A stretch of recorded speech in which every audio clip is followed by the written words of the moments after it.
Vous avez passé une bonne journée? Oui. On peut même se croiser des fois dans la forêt. En plus, il faisait doux, c'est vraiment agréable. Hein? Belle fin de semaine. OK, donc on continue sur une des 4 pattes de la vie chrétienne, la communion fraternelle. Maintenant, encore une fois, me fier un petit peu sur l'ouvrage de Bonhoeffer ici. Un des points les plus dangereux à détruire la communion fraternelle, d'après vous, ce serait quoi? Bon, c'est une question piège, je le sais, là, mais d'après vous, qu'est-ce qui pourrait être vraiment un obstacle au développement de notre communion fraternelle? La vie dans l'Église, par exemple. L'isolement. Oui, l'isolement, ça n'aide pas, c'est vrai, mais malheureusement, des fois, ça va nous arriver. La maladie peut nous isoler de la communion fraternelle. Le Seigneur peut envoyer, par exemple, des gens en mission, et puis là, on est isolé de la communion fraternelle parce qu'on s'en va dans un territoire pour annoncer l'Évangile, on est vraiment seul. Mais c'est peut-être pas le plus grand obstacle. C'est vrai que c'est un défi, là, mais il y aurait un obstacle encore plus dangereux. Le jugement envers les autres. Oui. Oui, mais ça serait basé sur quoi, ça? Oui, mais qu'est-ce qui pourrait faire cet environnement-là? En réalité, c'est le danger de rentrer dans l'Église avec une idée, un idéal de ce que l'Église devrait être. C'est de rentrer souvent en relation avec les autres chrétiens, avec l'idéal de ce qu'on pense qu'un chrétien devrait être. Et ça peut nous faire des moyennes surprises. Donc, Bonhoeffer rappelle dans son petit livre ici, il dit, une des premières choses que Dieu veut détruire, c'est l'idéal qu'on se fait de la vie chrétienne. L'idéal qu'on se fait de la vie de l'Église. Parce que qu'est-ce que, d'abord, le rassemblement que le Seigneur Jésus-Christ fait autour de lui? Il rassemble des gens qu'il a sauvés, qu'il a rachetés et qu'il a mis à son compte. Donc, ces gens-là ont finalement 2 natures. Si on peut prendre cette expression, c'est peut-être pas la meilleure expression au monde, mais la plupart d'entre nous, on a tous reçu finalement une manière de vivre, de réfléchir et d'être. Et quand on rencontre le Seigneur, on est obligé de réapprendre sur une nouvelle base, avec un nouvel élément dans notre vie qu'il n'y avait pas avant, le Seigneur lui-même. Donc, justement, à midi, on discutait avec certains à la table. Et puis, si par exemple, vous arrivez de cultures différentes, bien, c'est pas toujours évident. Pas vrai? Par exemple, dans nos cultures occidentales du Nord, juste la température fait que pour nous, vivre dans nos maisons, tu sais, souvent quand l'automne arrive, tu dis quasiment « Salut voisin, on se reverra au prochain printemps », tu sais, puis on s'en va dans nos tanières pour un bout. Et on est beaucoup plus habitué de vivre dans un milieu beaucoup plus restreint, beaucoup plus petit, que par exemple des gens qui vivent dans les pays chauds. On a vécu une année en Israël, et puis moi, faire mes commissions dans un centre d'achat, IGA et compagnie, c'est relax. Mais quand ma femme, elle aimait bien ça aller dans les souks, et puis les chouks, et puis ça, c'est les marchés dehors. OK? Et là, ça rit, ça gueule, ça fait tout et temps. Si tu regardes trop longtemps un poisson, le gars te dit « Non, c'est juste le regarder. » Tu sais. Moi, ça me stressait tellement que je disais à ma femme « Continue avec Naomi, pas de problème. Moi, je vais vous attendre à l'autre bout du... Je rentre plus dans le marché. » Ça me stressait tellement. Puis, tu sais, mais eux autres sont habitués de se parler, de rire, de crier. Quand on va en Haïti, c'est la même chose. Rentrer dans un marché, mon ami, tout le monde deal. Puis toi, tu es là, non, c'est quoi le prix? Mais comment on commence? Mais comment ça on commence? Je ne comprends pas, tu sais. En Afrique, c'est la même chose. Pour eux autres, si tu ne veux pas marchander, ils ne comprennent pas. As-tu un problème? Oui, parce que moi, habituellement, le prix, il est sur le... tu sais, ça te montre juste la différence de nos cultures. Et le rapport que les gens ont les uns avec les autres nous donne finalement une vision de la vie puis une manière de vivre totalement différente, même juste avec les Français. Tu sais, quand j'ai vécu un petit bout de temps en France, au tout début, moi, j'avais toujours l'impression que les Français s'engueulaient. Puis souvent, je dis, pourquoi vous commencez toujours la discussion en disant non? T'sais? Même quand ils sont d'accord. Non, mais ben, tu me dis non, mais non quoi? T'sais? Et puis même souvent, ils aiment ça argumenter. Nous autres, en Québécois, quand on n'est pas d'accord, on dit quoi? Oui, mais c'est pas non. On est toujours d'accord, on est d'accord qu'on n'est pas d'accord, puis on s'en va bien tranquillement. Tout ça, c'est culturel, ça a l'air de rien, mais ça nous donne finalement souvent de mal s'interpréter. Imaginez maintenant, le Seigneur rentre dans notre vie. S'il y en a un qui a une culture différente de la nôtre, c'est bien lui. On est obligé de réapprendre avec lui son amour inconditionnel. Dans nos cultures, dans notre manière de vivre humainement parlant, ça n'existe pas de l'amour inconditionnel. On peut peut-être le chanter, on peut peut-être se le faire croire, mais notre amour, il est très fragile, donc très conditionnel. Ça ne prend pas grand-chose pour le casser. Le sien est d'une liberté qu'on n'arrive même pas à comprendre. Le Seigneur nous a aimés authentiquement, et il n'a pas aimé le meilleur de la race humaine, il n'a pas aimé la crème humaine, là. Il a aimé ses ennemis. Pas vrai? Oui. Regardez ce que Paul dit dans Romains chapitre 5. Et ça, c'est la base sur laquelle on doit apprendre à se recevoir les uns les autres, parce que c'est comme ça qu'on a été reçus. Romains chapitre 5, Paul rappelle après les 4 premiers chapitres, d'abord, il a montré finalement à quel point on est perdu, comment Dieu nous sauve, et à partir du chapitre 5, mais comment on vit maintenant de cet amour? Il dit donc, étant donc ici est en référence avec ce qu'il vient d'expliquer dans le passé, là, étant donc justifiés par la foi, nous avons la paix avec Dieu par notre Seigneur Jésus-Christ. Il est, lui, Jésus-Christ, la paix que Dieu nous offre, et donc on est en paix. Et c'est simplement sur la base de la foi. Pas du mérite, de la foi. À qui nous devons avoir eu, par la foi, accès à cette grâce, dans laquelle nous demeurons fermes, et nous nous glorifions dans l'espérance de la gloire de Dieu. Remarquez ici dans quoi on doit demeurer ferme.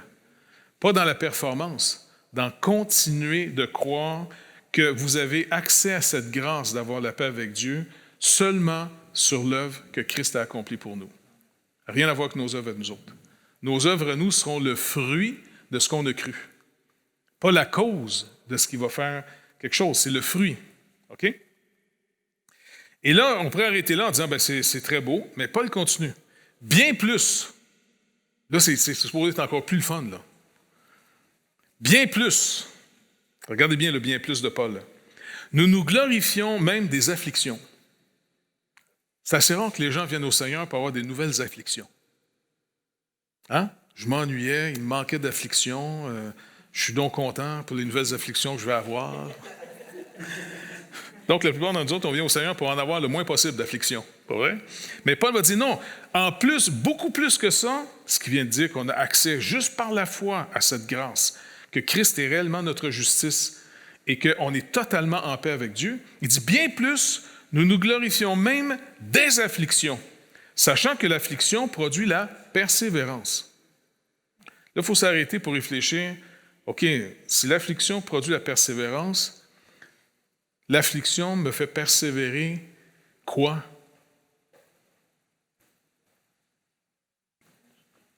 Si quelqu'un vous dit, c'est OK, si l'affliction nous fait persévérer, ça fait persévérer quoi? Comment? Oui. Mais des fois, dans l'épreuve, Job, il n'était pas content, lui, des fois. Mais qu'est-ce que ça nous fait persévérer dans le contexte qu'il vient de dire ici? Oui, et confiance à quoi? À son amour totalement inconditionnel et que pour ceux qui ont cru en Christ, vous êtes entièrement, totalement, parfaitement sauvés. Ce qui, l'auteur de l'Épître aux Hébreux va développer un peu différemment au chapitre 10, que par un seul sacrifice, il nous a rendus parfaits. Le sacrifice de Christ nous a rendus parfaits, mais attention, dans une vie où on continue à rendre manifeste de l'imperfection. Paul nous rappelle qu'on est parfait en Christ. Est-ce qu'à tous les matins, en vous regardant dans le miroir, vous dites « Tu m'impressionnes » ou bien « Tu me décourages » En réalité, on voit nos imperfections, on voit nos manques. En passant, si vous ne les voyez pas, les gens autour de vous vont vous les rappeler.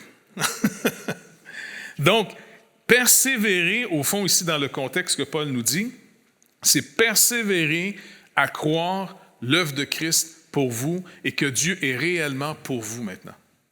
Malgré, finalement, toutes vos faiblesses, vos imperfections, qui seraient vraiment la raison pour laquelle on pourrait être rejeté. Donc, il dit persévérer dans quoi? Dans cette grâce que vous avez reçue par la foi. Simplement parce que vous avez fait confiance au Seigneur. Vous avez fait confiance à un message. Est-ce que vous réalisez qu'on est simplement sauvé d'avoir fait confiance à un messager qui nous a parlé de l'œuvre de Christ? C'est pas grand-chose, hein? C'est fragile pour nous autres. Il ne nous a pas donné, si vous faites les 3 étapes, puis vous les réussissez, OK, on va vous donner votre certificat. Non. Si vous faites simplement confiance au message qu'on vous a dit de l'œuvre de Christ, Dieu nous a sauvés. Persévérez dans cette foi. Persévérez dans cette confiance en la parole que Dieu nous a adressée en Jésus-Christ. Donc, ça veut dire que dans l'affliction, ce qui nous ébranle, parce que quand on tombe dans une affliction, pour X raisons, il y a toutes sortes d'afflictions qui peuvent nous arriver. Ça peut être la maladie, ça peut être des relations qui éclatent. T'sais. Est-ce que ça vous remet un petit peu en question quand vous êtes dans l'affliction? Vous n'avez pas le réflexe de vous dire, coudonc, qu'est-ce que j'ai fait, moi, là? Surtout si les gens, des fois, vous accusent. Ça peut vraiment nous ébranler, l'affliction. Et le Seigneur dit, regarde, demeure ferme. Oui. Remets-toi un peu en question pour voir. Si tu ne trouves pas, attends-moi. Et même si tu trouves ton erreur, attends-moi. Confesse-la, puis attends-moi. Donc, l'affliction va produire la persévérance, la fameuse persévérance qui est de demeurer sécurisé par l'œuvre de Christ, que le Seigneur va venir à ton secours, peu importe. Et cette persévérance de rester attaché à la grâce de Dieu amène la victoire. Ce n'est pas qu'on mérite la victoire, c'est qu'on l'attend, la victoire. Parce qu'on continue à croire ce que le Seigneur nous a promis. Je vais vous donner une illustration pour mieux comprendre, okay? Que ce soit un peu plus concret. Est-ce que des gens ont déjà attendu l'autobus à quelque part ici? Dans votre vie? Oui? Maintenant, comment vous avez réussi à arrêter l'autobus pour embarquer dedans?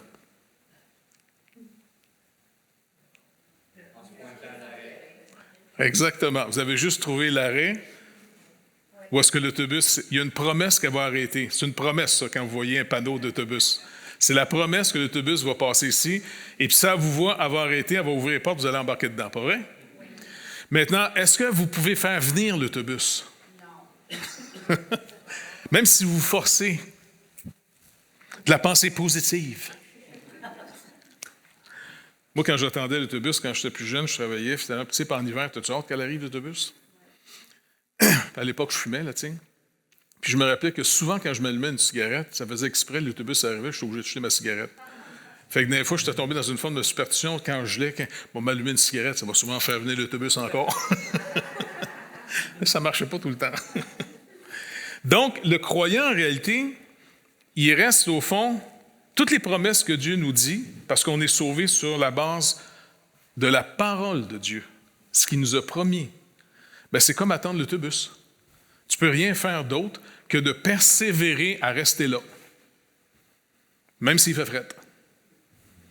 Et puis même si tu commences à douter que l'autobus va passer, que tu doutes ou non, si tu fais juste rester là, elle va arriver pareil. L'autobus ne va pas dire, le chauffeur ne va pas te regarder en disant « Ah, il doute, moi je ne l'embarque pas. » Bing! Donc, c'est vraiment de retrouver finalement les choses les plus simples, les plus élémentaires de la foi, qui est de persévérer sur la base de l'œuvre de Christ, parce qu'on a toujours cette tentation qui va revenir. Il faut que j'attire le mérite, que Dieu vienne. Le Seigneur dit non, j'ai promis que je viendrai, attends-moi. Donc ça, c'est vraiment quelque chose qui est une tension en nous, là, sans arrêt. Alors finalement ici, ma persévérance à demeurer croyant à ce que Dieu dit qu'il a fait pour moi en Jésus-Christ, fait que je vais persévérer à m'attendre au Seigneur dans les épreuves. On va continuer à agir par amour pour les uns pour les autres, même si ça ne règle pas toujours le problème, parce que c'est le comportement normal, agir par amour. Ce n'est pas un comportement méritoire. C'est un comportement que Dieu rétablit, un comportement normal. Mais si vous le faites en vue que vous pensez que vous le méritez, alors vous êtes en train de vous sanctifier par la loi et non par la foi. C'est par la foi qu'on se sanctifie. C'est en obéissant au Seigneur qui nous dit que c'est la chose normale à faire. Se venger, d'haïr, c'est pas normal. Parce qu'oubliez pas, on a perdu la ressemblance à l'image de Dieu. Parce que finalement, on fait des choses qui sont contraires à la nature même de Dieu. Et pourtant, on est à son image. Et tranquillement, il veut la restaurer, cette image et cette ressemblance. Mais le seul moyen qu'elle soit restaurée, c'est qu'il faut que j'en sois, moi, d'abord, le premier sujet de cette grâce-là. Ça va être à l'origine de toute relation humaine, spécialement celle entre nous croyants. C'est comme ça qu'on va se rappeler les promesses de Dieu. Donc, il continue en disant, la persévérance, donc la victoire dans l'épreuve, et cette victoire produit l'espérance qui ne trompe pas. Parce que c'est une espérance qui est bâtie sur l'amour que Dieu nous manifeste. Dieu doit nous réapprendre la relation au complet. Parce qu'on a tous développé une forme de relation, par culture, par les types d'individus qu'on peut être. Il y a des gens qui sont plus ou moins brisés par le péché. On est tous séparés de Dieu par le péché. Mais on a tous aussi été tous plus ou moins brisés par le péché. La preuve, on n'a pas tous, par exemple, hérité la même santé et ça n'a rien à voir avec le mérite. Pas vrai? Il y a des gens qui mangent de la nourriture de perruche à tous les jours puis ils meurent à 30 ans. Puis il y en a d'autres, finalement, ça fume, ça mange des steaks à tous les jours puis ça meurt à 90 ans. Pas vrai, docteur? C'est sûr, c'est mieux de manger de la nourriture de perruche germée. Mais moi, j'aime pas ça. Ouais. Mais, il y a des gens qui sont nés déjà avec une malformation. Vous vous rappelez l'aveugle né? Il est né aveugle, là? Et puis Jésus le voit en disant, puis les gars se posaient des questions, parce que c'est toujours la grande question, pourquoi certains sont plus affligés que d'autres? Qu'est-ce qu'ils ont fait? On cherche toujours qu'est-ce qu'ils ont fait. Puis, tu sais, les gars se posent la question, on disant, Seigneur, dis-nous, vu que tu sais tout, là, c'est-tu ses péchés à lui ou c'est ses parents qui ont péché pour qu'il soit né aveugle? Le Seigneur dit, non, ça n'a rien à voir avec lui ou ses parents. Il est aveugle pour la gloire de Dieu. Explique-nous ça, Isette. Depuis quand on peut être aveugle pour la gloire de Dieu? Non, allez me le chercher. Le gars, il est né aveugle. Et dans le plan de Dieu, 30 quelques années plus tard, c'était en vue que Jésus, finalement, lui donne la vue pour montrer à ceux qui pensent voir qu'ils ne voient rien. Tout appartient au Seigneur, même les infirmités. Mais pour nous autres, ça ne rentre pas dans notre mode de vie, cette affaire-là. Est-ce que vous êtes en train de louer et rendre grâce au Seigneur pour vos infirmités? Hey, Seigneur, je te remercie tellement pour mon arthrite, c'est merveilleux.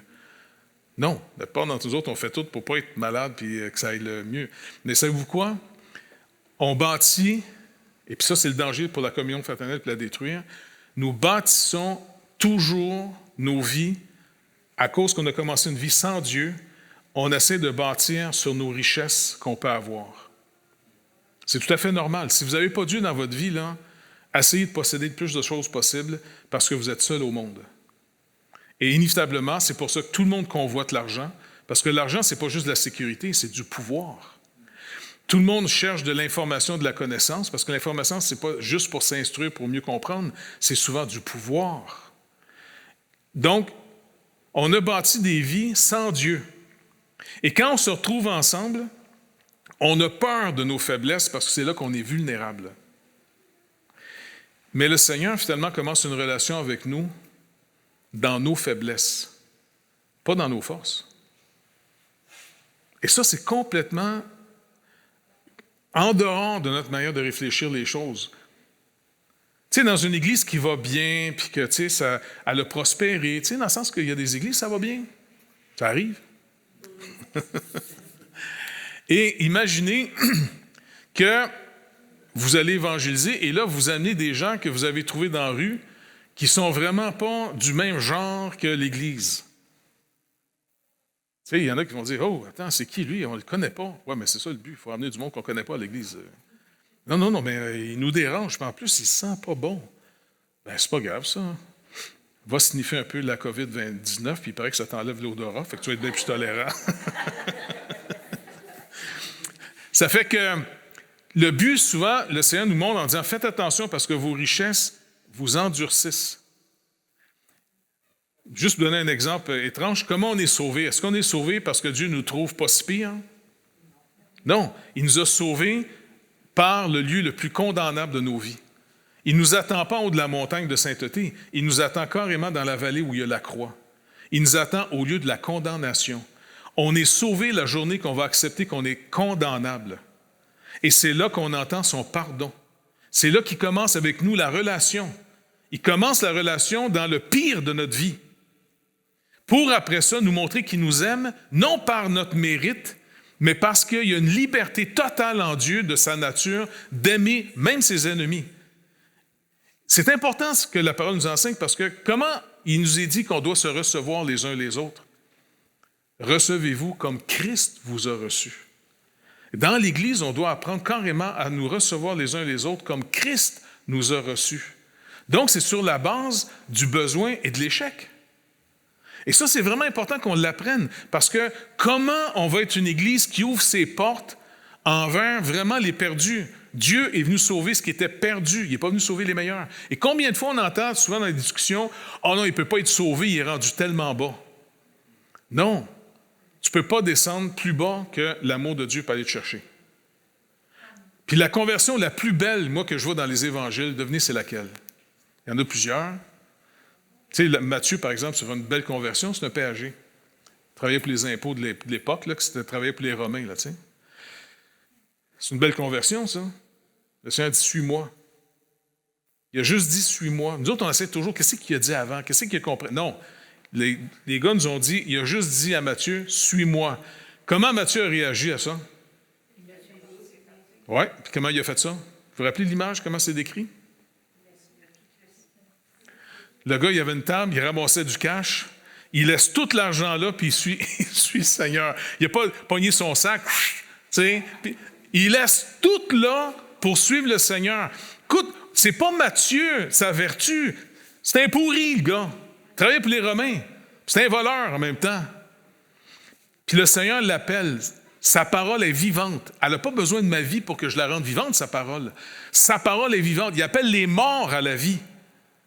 Et là, Matthieu répond et il laisse tout et il suit le Seigneur.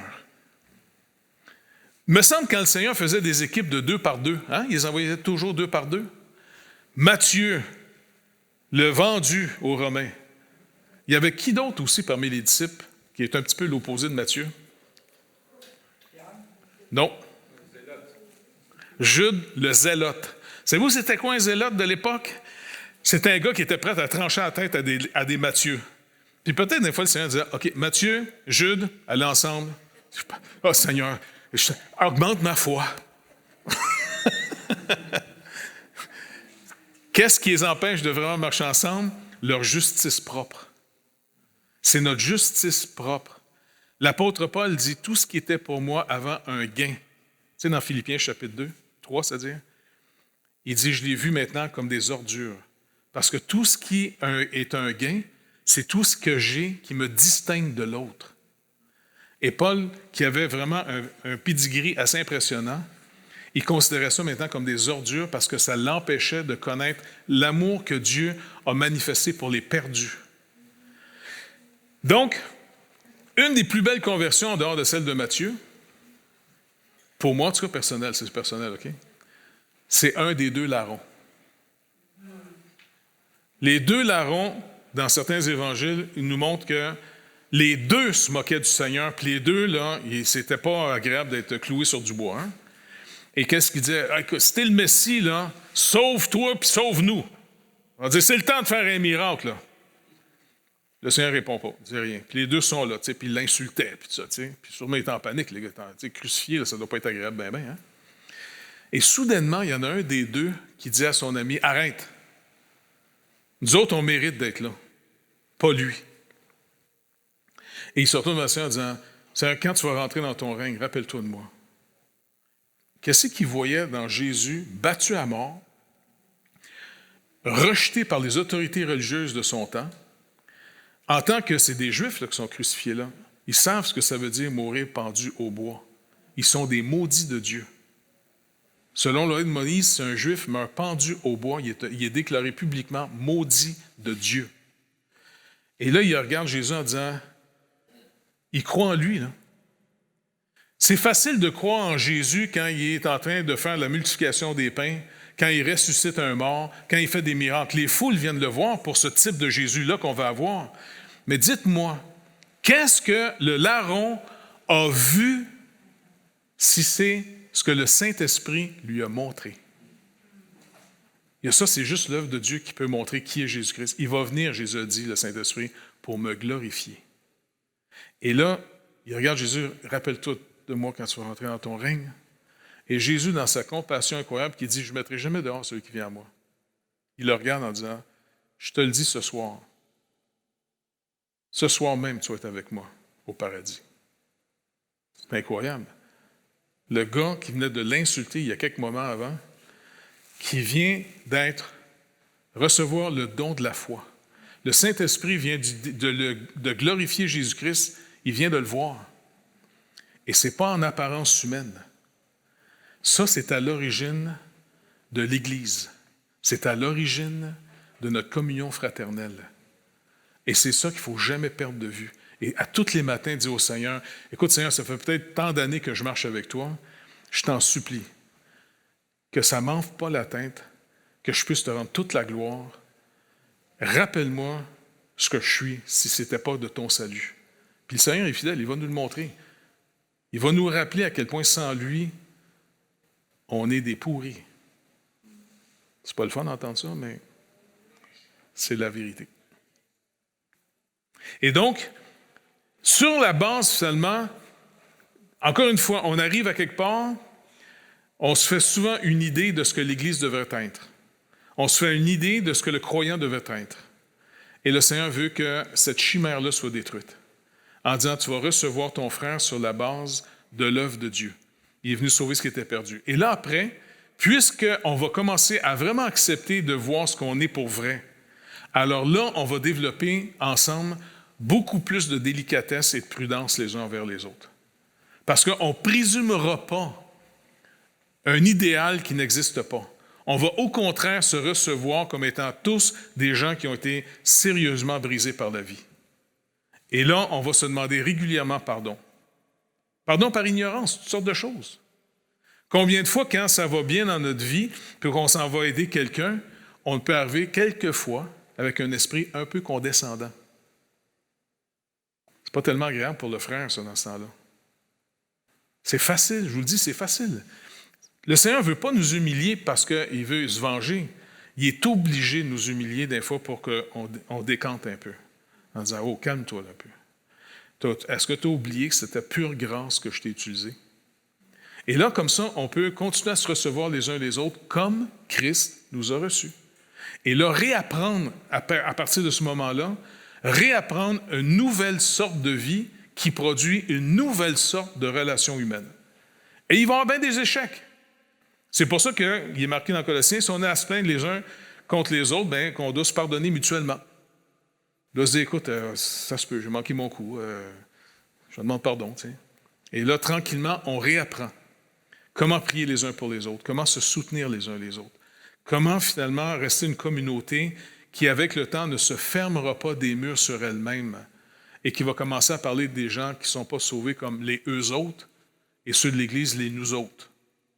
Il faut toujours se rappeler que les eux autres, c'est des nous autres. C'est nous autres sans le Seigneur. Comprenez? Et puis comme ça, bien, on peut persévérer. Et cette espérance qui va grandir en nous va donner finalement une joie, malgré les épreuves qu'on va vivre comme tout le monde. Les gens du monde, ils vont nous regarder, surtout quand l'épreuve va nous frapper. Quand tout va bien, là, tout le monde peut être heureux quand tout va bien, pas vrai? Ça va bien. Mais supposons qu'il y a un problème. On perd notre travail. Là, on vit tous un peu un isolement bizarre. Hein? C'est bizarre pour tout le monde, là, ce qu'on vit en ce moment. On se demande, faut-tu faire confiance aux autorités? Non, oui, on ne sait plus. Peu importe. Il faut juste dire au Seigneur, écoute, au travers de toutes ces voies-là en ce moment, Je peux-tu entendre la tienne? Tu sais, montre-moi, on s'en va où avec tout ça? Parce que je vais encore attendre l'autobus à la bonne place. Parce que si j'attends l'autobus sur un coin de rue et il n'y a pas de promesse, l'autobus va passer et elle ne me ramassera pas. Donc, il faut que je connaisse les promesses de Dieu. Qu'est-ce que tu attends de moi maintenant dans cette crise? D'abord, il y a une promesse où je peux attendre l'autobus, ça s'appelle « Tout concourt au bien de ceux qui aiment Dieu et qui sont appelés selon son dessein ». Donc, ça veut dire que c'est à l'avantage de tous les croyants et de l'Église, cette crise mondiale en ce moment. C'est à notre avantage. Tu dis, OK, Seigneur, il faudrait que tu me montres, il est où le panneau, par exemple? Parce que j'ai de la misère à croire que c'est mon avantage, ça. Quand il dit tout, il n'a pas dit certaines choses. Il dit tout. Tout, là, c'est fatigant, le mot tout, hein? Ça inclut tout. Pas rien que les bonnes affaires. Tout concourt au bien de ceux qui aiment Dieu. Qui aiment Dieu? Ceux qui ont connu l'amour que Dieu a pour eux autres et qui sont appelés selon son plan. On vit présentement une vie selon le plan de Dieu. Et comme pour les Colossiens, je suis là-dedans depuis quelques mois, les Colossiens s'aimaient les uns les autres et manifestaient l'amour de Dieu. Qu'est-ce qui causait leur affection les uns vers les autres? Si vous regardez dans Colossiens au chapitre 1, là, quand Paul les présente, il dit, au verset 3 entre autres, il dit « Nous rendons grâce à Dieu, le Père de notre Seigneur Jésus-Christ, et nous ne cessons de prier pour vous, ayant été informés de votre foi en Jésus-Christ et de votre charité pour tous les saints, à cause, regardez ça, c'est ça qui est trippant ici. Qu'est-ce qui cause cette charité pour tous les saints? À cause de l'espérance qui vous est réservée dans les cieux, et que la parole de la vérité, la parole de l'Évangile, vous a précédemment fait connaître. Ils vivent sur la promesse de ce qui les attend. Pas ici, mais bientôt. Un peu plus loin, il va dire, lui qui nous a délivrés de la puissance des ténèbres et qui nous a transportés dans le royaume de son Fils de son amour. On est transportés, on est présentement dans le royaume de son Fils, de son amour. Bon, c'est pas toujours évident, là, mais si je me fais sa parole, ben c'est comme ça. Puis juste avant, il dit « Rendez grâce au Père ». Parce que Paul dit tout le temps « Rendez grâce en toute situation, sans arrêt. Soyez reconnaissants tout le temps. » Même quand ça ne va pas bien. OK, explique-moi ça, il faudrait que tu m'aides un peu là-dedans. Là. Il dit « Pas de problème, tu vas rendre grâce parce que, il dit « Rendez grâce au Père », verset 12, « qui vous a rendu capable d'avoir part à l'héritage des saints dans la lumière. »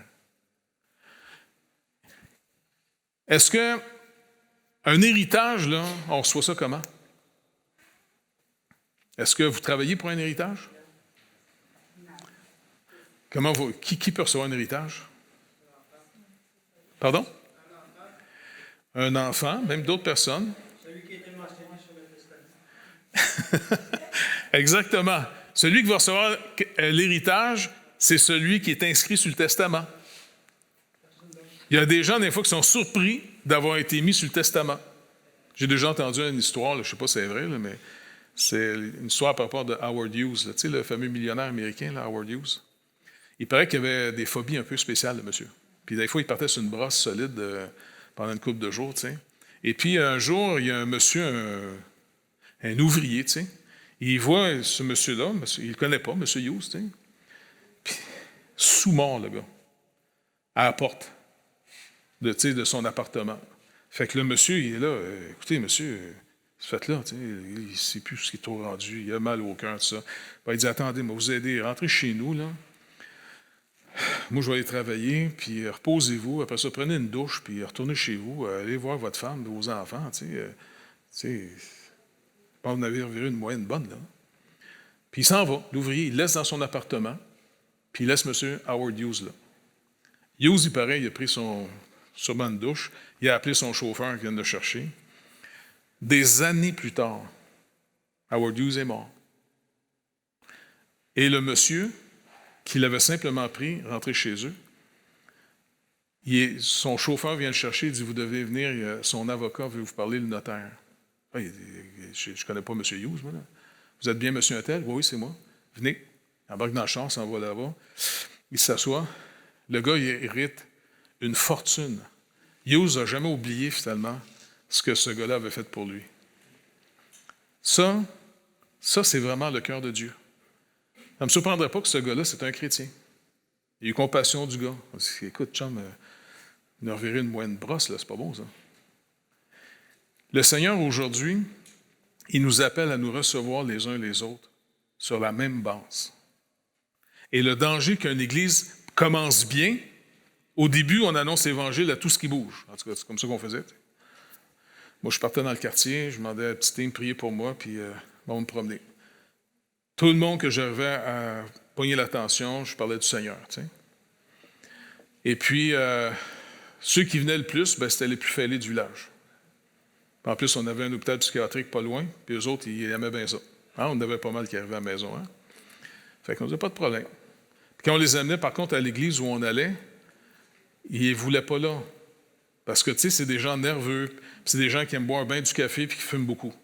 Puis le pasteur, il n'aimait pas ça. Je disais, écoute, c'est rien, ça, c'est rien que des cigarettes. Comment tu chantes? Mais il arrive de loin, ce monde-là. Le Seigneur est venu sauver ce qui est perdu. Tu ne peux pas trouver plus perdu que ça. Regarde-les.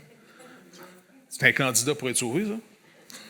Mais il ne fitait pas dans le décor à l'église. Fait qu'on faisait une réunion chez nous. Et puis, c'était devenu un fumoir à hareng. Qu'est-ce que je te dis? Mais c'était béni de voir comment le Seigneur les touchait. Hein? On a vécu des choses avec ces gens-là. C'était tellement touchant, c'était pas croyable. Si on ne veut pas croire à cause de l'espérance, pensez-y. Le danger qu'on court avec le temps, c'est de fermer nos portes pour se retrouver juste avec des gens que c'est agréable. Puis de ne plus aller vers ce qui est perdu. Il faut être prudent, c'est sûr. Il faut être sage. Comment on va gérer tout ça? Parce que des fois, on avait des phénomènes, on avait eu, tu te rappelles, ils ne voulaient plus s'en aller de la maison. Ça faisait 2-3 jours, j'étais obligé de coucher dans l'appartement. Je sortais avec ma femme dans ce temps-là, tu sais, puis écoute, je ne voulais pas qu'il arrive de problème. Puis je couché sur le sofa, le gars, pas moyen de le sortir. J'essaie de le sortir, on a manqué de se battre 2-3 fois. Puis là, tu sais, je me dis, comment, si j'appelle la police, ils vont dire, mais pourquoi il est chez vous? Ben, je sais pas, je l'ai invité, mais il ne veut plus s'en aller. Mais pourquoi tu l'as invité? Parce que je prêche l'Évangile. Quoi ton affaire? Tu sais, c'est sûr qu'on était mal à manger. Mais on a réussi à s'en débarrasser quand même, hein? Fait qu'au travers de bien des erreurs, de toute façon, je me dis, écoute, j'ai pas d'autre moyen. Il faut annoncer l'Évangile, puis il faut toujours préparer nos vies. OK, si Dieu répond à nos prières, comment on fait pour les recevoir? Sur quelle base? Comment on s'organise pour recevoir les gens? Et ça, c'est le début de la communion fraternelle qui va nous donner de connaître de manière pratique le Seigneur. Parce que le Seigneur va toujours illustrer, incarner sa doctrine dans nos vies humaines. Tout le temps. Il va toujours faire son œuvre par des êtres humains. Très imparfaits. Mais il a décidé qu'on était finalement son temple. Donc, la communion fraternelle, elle peut être facilement détruite, l'Église aussi, au nom de certaines personnes qui ont des idéaux, et si vous ne rentrez pas dans leur idéal, ils vous détruisent. Bonhoeffer disait à un moment donné, une manière de résumer ça, « Si quelqu'un veut bâtir une Église selon son idéal, il détruit le frère. Mais si quelqu'un veut édifier un frère, il va bâtir une Église. » Et je pense que c'est comme ça qu'il faut apprendre à se recevoir les uns les autres, avant de s'exclure trop facilement.